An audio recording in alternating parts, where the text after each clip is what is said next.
dividend, of course, reduces the net workers' comp cost for the employers.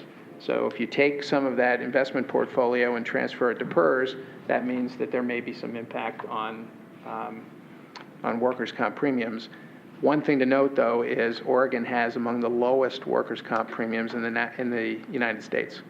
So our information, we need to tune this up a little bit, but on a premium basis, I'm told that we're the 7th lowest in the country, and that's before dividends. And the dividends have been over 30% of premium on an annual basis. So, and that's over the last 5 to 6 years. So there's a lot of work to be done here to really understand the numbers, but we're spending a lot of time on the balance sheet. Are these unique options? I know you've got multiple. Yes. But if we did... Well, I will tell you. Okay. I'll tell you where they're not unique. Okay. So the second step would be to say, okay, we have a current surplus. We think we don't need all of that. Some can be transferred to PERS. The second question is, okay, if that builds up again in the future, where does that go? Today, most of that will go to the surplus that the board and the management of SAIF don't believe is required for fiscal soundness is dividended back to employers. The question is, do you continue to dividend to employers, or you take some of that and transfer it to PERS? You could do that either by transferring and paying a dividend to PERS on some sort of legal theory, which I'm not a lawyer, so I'm not going to try to figure out what that would be, or maybe you tax the dividends, I don't know.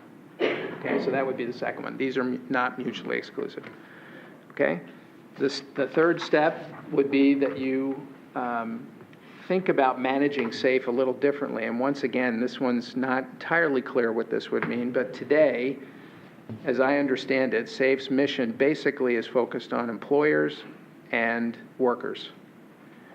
If you had a for-profit insurance company, there'd be a third set of people in the equation, which would be the owners, the investors.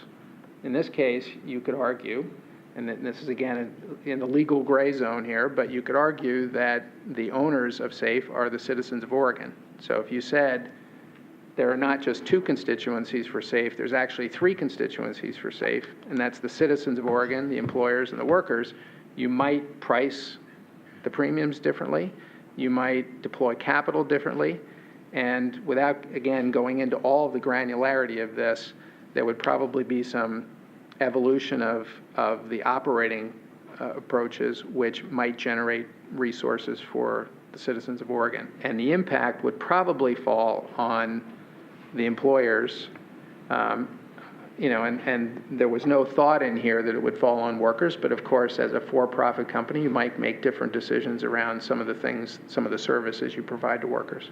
So this is, again, not anything that I'm yet advocating, and I'm not going to advocate. We're really going to lay out options, but this is not managed right now.